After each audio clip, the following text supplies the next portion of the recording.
옛말에 열 길 물속은 알아도 한 길 사람 속은 알 수 없다라는 말이 있습니다. 우리가 너무나 잘 아는 이야기죠.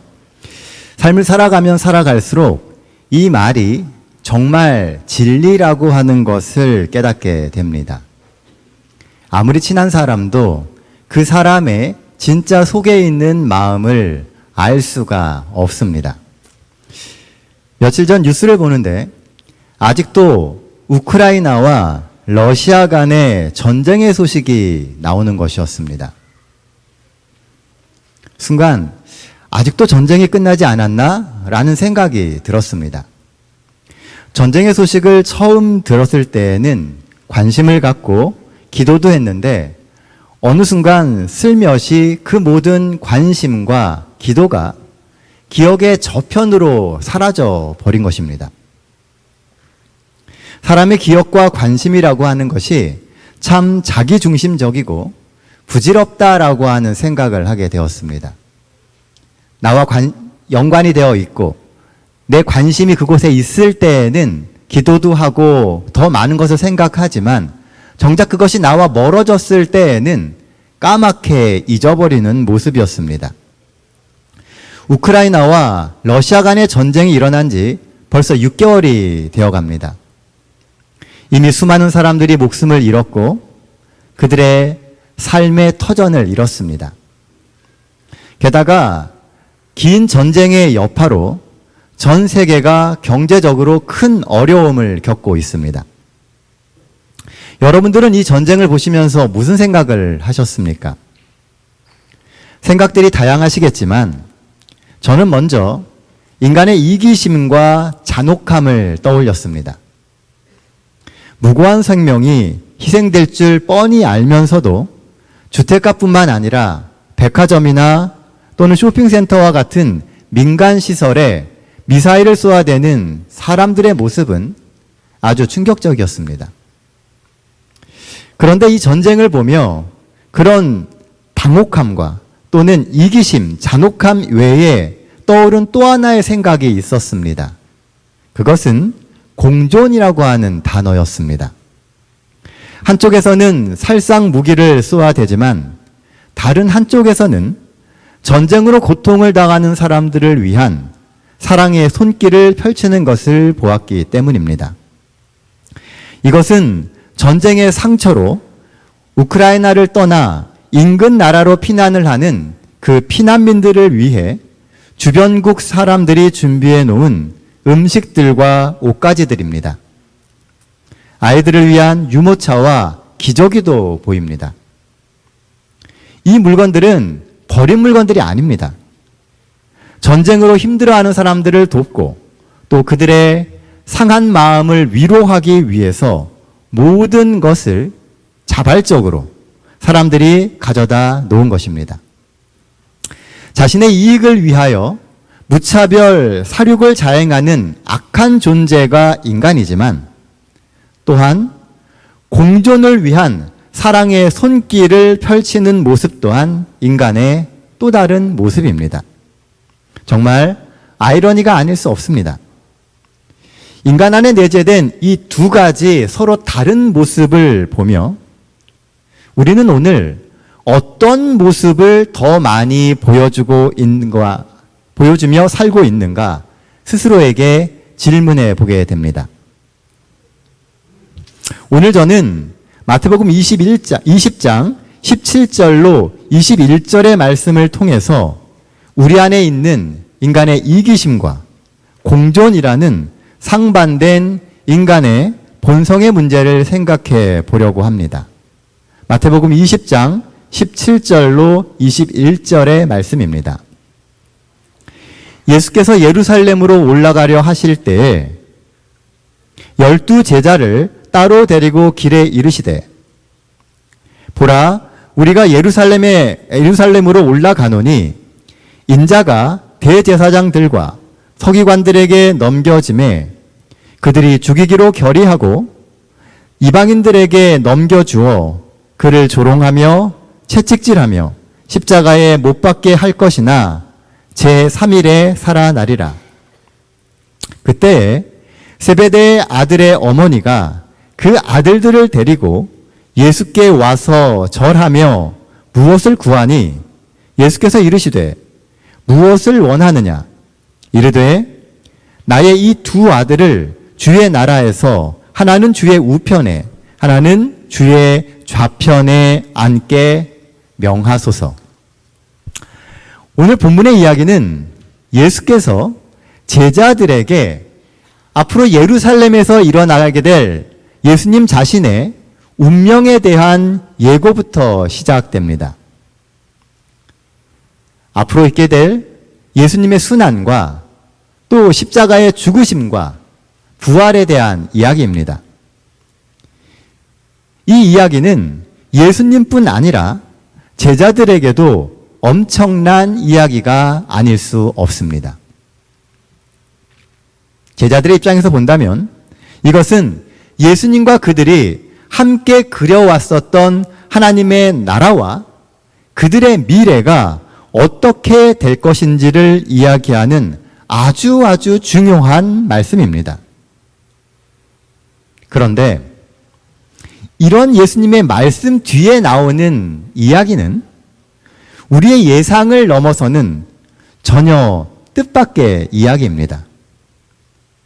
좀 민망하기도 하고 한편으로는 어이가 없기도 한 이야기입니다.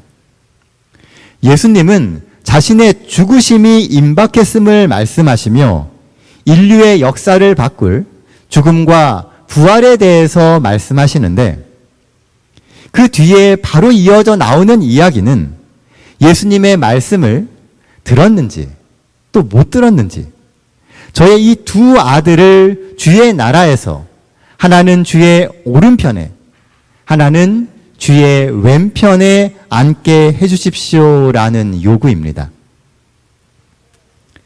자녀들의 출세와 성공을 바라는 한 여인의 이기심의 표출입니다. 오늘 본문의 말씀은 이런 인간의 이기심과 하나님의 희생적인 사랑이 현저한 대조를 이루고 있습니다. 이 요청을 하는 세베대의 아들이자 요한과 야고보의 어머니는 바로 옆에 다른 제자들이 있음에도 전혀 아랑곳하지를 않습니다. 심지어는 아주 당당하기까지 합니다. 그렇다면 어디서 이런 당당함이 나오게 된 걸까? 엘렌 화이트는 희대소망에서 우리에게 작은 힌트를 제공해 줍니다. 세베대의 아들 요한은 처음으로 예수님을 따른 두 제자 중에 한 사람이었다. 요한과 그의 형제 야고보는 예수께 봉사하기 위하여 모든 것을 다 버린 첫째 무리 가운데 있었다. 그들은 그분과 같이 있기 위하여 집과 친구를 즐거이 버렸으며 그분과 같이 동행하고 담화하였으며 은밀한 가정에서나 공중 회집에서나 늘 그분과 같이 있었다. 사실 요한이나 야고보처럼 처음부터 지금 이 순간까지 늘 예수님 곁에 있었던 사람들이 없었습니다. 늘 가장 가까운 곳에서 예수님을 도왔고 그들의 어머니도 물심양면으로 예수님과 제자들을 지원했었습니다. 어찌 보면 예수님이 지금까지 이루신 그 많은 사역들 중에 이들의 지분이 조금은 있는 것처럼 여겨질 수 있었다는 것입니다. 그러므로 자연스럽게 예수님의 옆자리에서 가장 공이 많았던 이들이 그 자리를 차지하는 것은 당연한 것처럼 여겨질 수 있었다는 것이죠. 그 자리가 자신들의 자리라는 생각을 그들이 하는 것도 어떤 면에서는 이해가 되고 어쩌면 이것이 그들이 당당히 요구할 수 있는 권리처럼 여겨지기도 합니다. 실제로 요한은 기회가 있을 때마다 예수님의 바로 그 옆자리를 차지해 왔습니다. 제자들 사이에서도 암묵적인 동의가 있지 않았을까 추론해 볼 수도 있습니다. 하지만 이 모든 요구가 실제로 일어났을 때 제자들의 반응은 이전과 달랐습니다. 제자들이 어떻게 반응했을까요?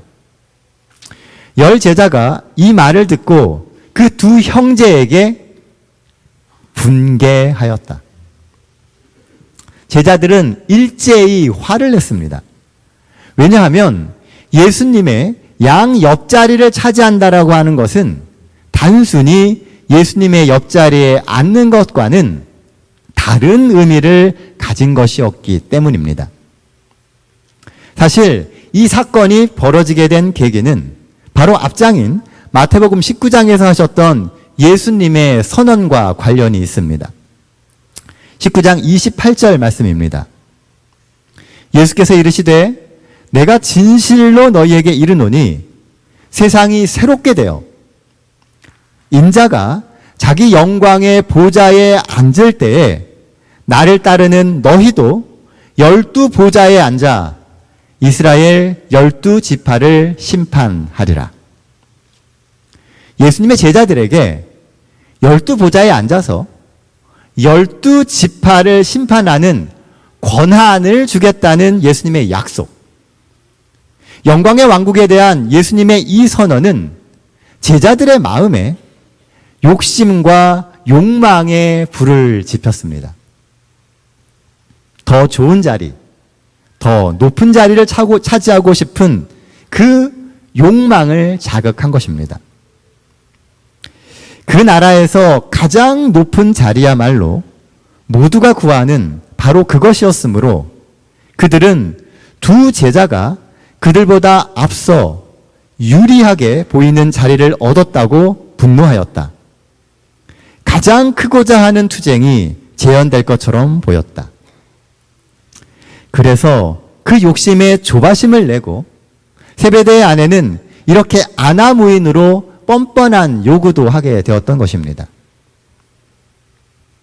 예수님의 십자가의 이야기는 안중에도 없습니다. 그들의 생각은 오로지 예수님의 영광의 보좌에 앉으시는 그 장면에 꽂혀 있습니다. 그리고 그때 조금 더 높고 남들보다 조금 더 좋은 자리를 차지해야 되겠다는 욕심과 욕망에 사로잡힌 것입니다. 그래서 정작 영광의 보좌를 얻기 위해서 예수님이 그토록 강조하시는 십자가의 이야기는 귀에 들어오지도 않았습니다. 오늘 본문의 십자가의 강조는 이미 세 번째 강조입니다. 처음 하신 이야기가 아니라 벌써 세 번째 이 십자가에 대해서 이야기를 하셨습니다. 그럼에도 불구하고 제자들의 관심이나 그들의 귀는 이곳에 머물러 있지 않았습니다. 칵테일 효과라고 하는 심리학 용어가 있습니다. 시끄러운 파티장에서도 자신이 듣고 싶은 이야기만 듣고 기억하는 것을 칵테일 파티 효과라고 이야기합니다.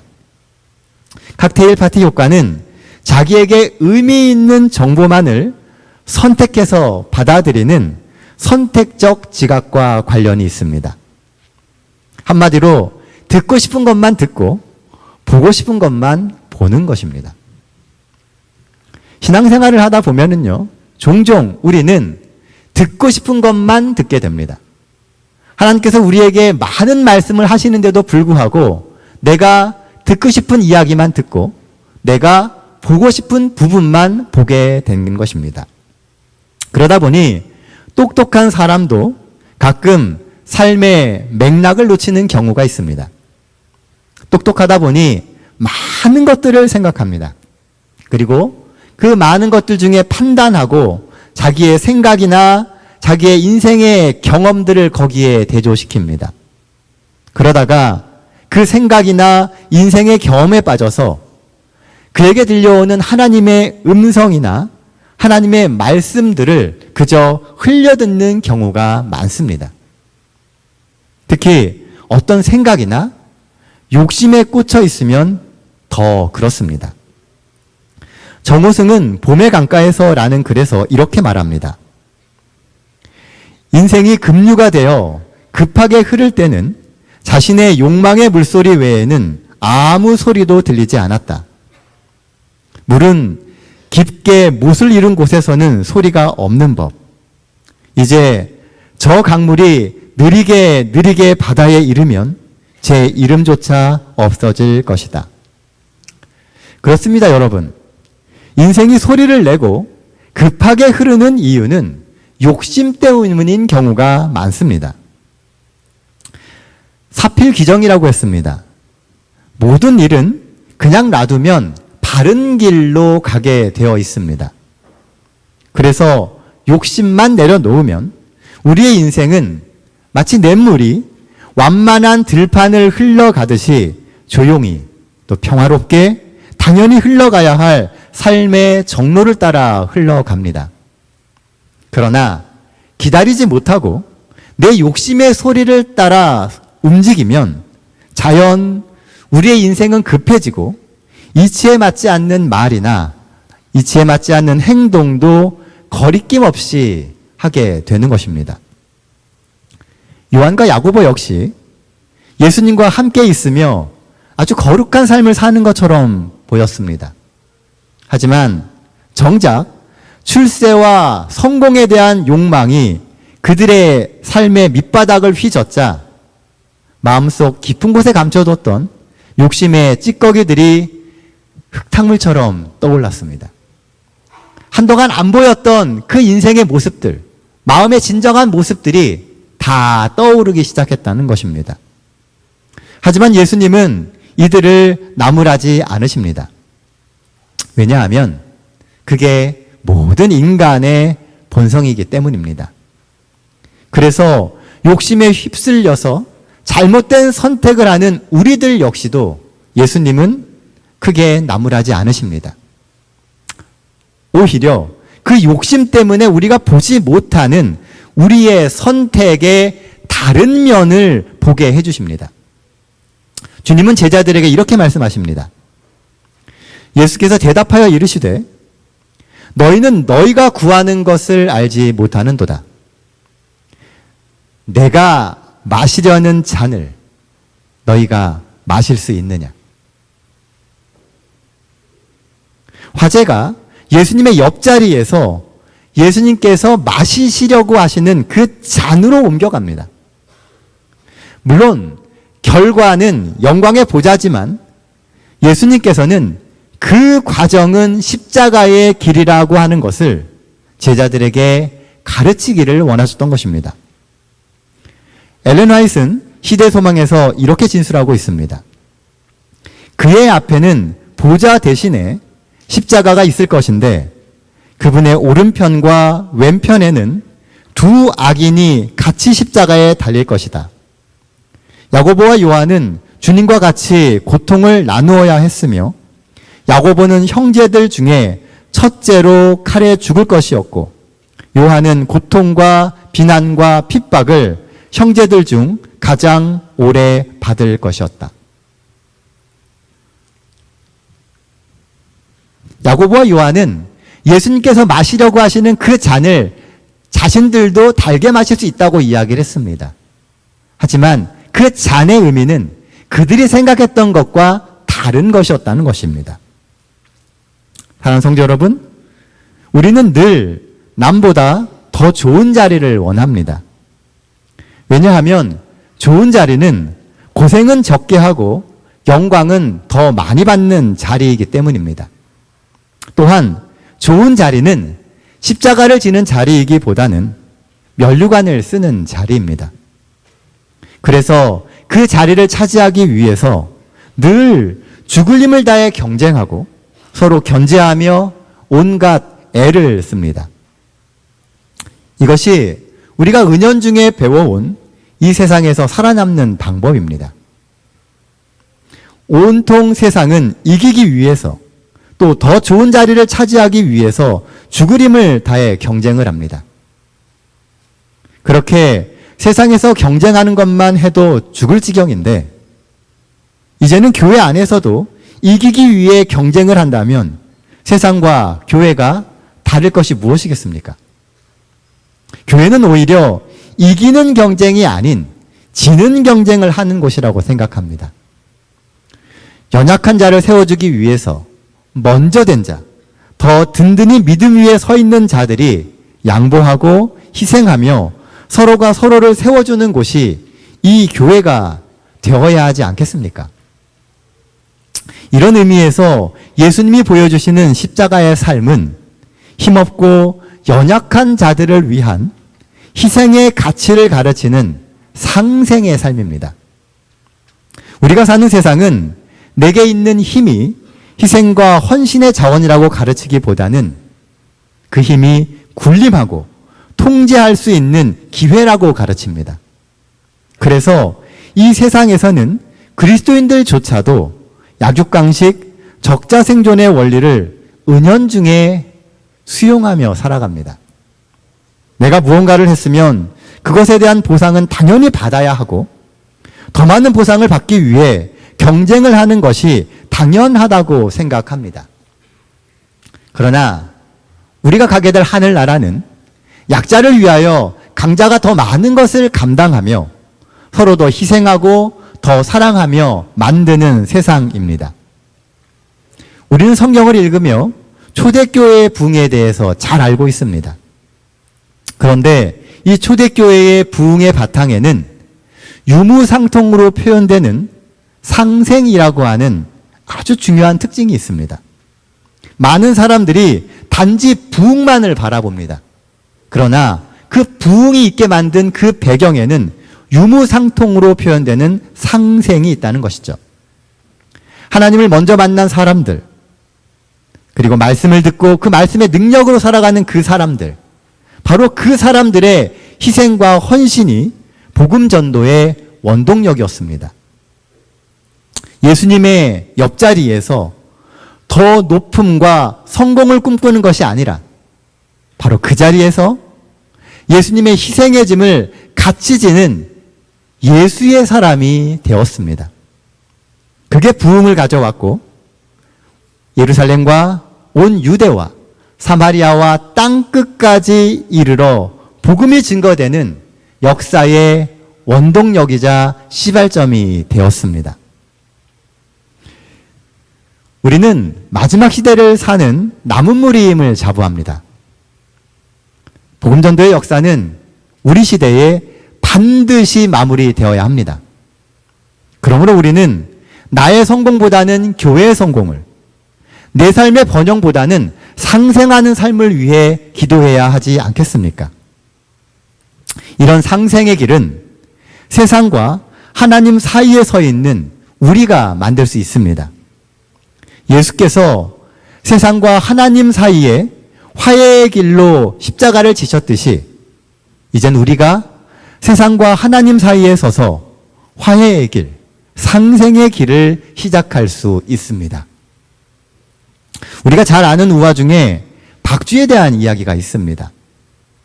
새들과 동물의 중간에 서서 이쪽에 붙었다가 또 저쪽에 붙었다가 나중에는 어느 쪽에도 속하지 못하고 쫓겨난 박쥐의 이야기를 우리는 잘 알고 있습니다. 박쥐가 배신자가 된 이유는 경계선에 선 자로서 양쪽을 화해시키고 상생하는 일을 하지 않았기 때문입니다. 그저 자기만 살려고 양쪽을 이용하다가 결국은 양쪽 모두에게서 버림을 받은 것입니다. 오늘 본문에 나오는 예수님의 제자들이 바로 그렇게 경계선에 서 있는 사람들이었습니다. 먼저 예수를 알고 먼저 복음을 들었습니다. 그들은 하늘나라에 대한 비전도 보았고 미래를 꿈꾸는 그런 꿈도 그들의 마음에 있었습니다. 그러니 그것을 기회로 삼아 하늘에서 더 좋은 자리를 선점하려 하기보다는 세상을 살리는 구원의 선봉장이 되어야 했습니다. 그것이 그들을 남들보다 먼저 부르신 이유입니다. 우리도 마찬가지입니다. 우리 역시 경계선에 서 있는 자들입니다. 우리는 세상과 하나님 사이에 서 있습니다. 하나님의 말씀을 가졌고 하나님이 주시는 은혜를 매일매일 누리며 삽니다. 그런데 오늘날 세상은 교회를 비난합니다. 왜 비난할까요? 우리가 하나님의 은혜 가운데 살고 있고 하나님의 말씀을 가지고 살아가는데 왜 세상은 교회를 비난할까요? 오늘날의 교회가 상생의 길을 택하기보다는 이기적으로 자기만 살려는 모습을 보이기 때문이 아닐까요? 십자가를 말하지만 정작 삶 속에서 자신이 먼저 희생하기보다는 다른 이의 희생을 강요하고 그 희생을 발판으로 세상에 영향력을 끼치려 하기 때문이 아닐까요? 사랑하는 성도 여러분, 그리스도인 된 우리가 가야 할 길은 희생으로 상생하는 십자가의 길입니다. 여전히 주님께서 제자들에게 하시는 말씀이 쟁쟁이 들려옵니다. 나의 마시려는 잔을 너희가 마실 수 있느냐? 오늘 우리에게도 예수님은 동일하게 물으십니다. 나의 마시려는 잔을 너희가 마실 수 있느냐? 오늘 우리는 세상을 향해 먼저 희생할 준비가 되어 있습니까? 우리는 오늘 세상 사람들과 상생할 준비가 되어 있습니까? 우리를 구원하시는 예수님이 이 땅에서 사셨던 것처럼 오늘 그리고 이 한 주 예수 그리스도의 십자가의 의미가 성도된 우리의 삶에서 다시금 재현되는 한 주가 되길 기도합니다.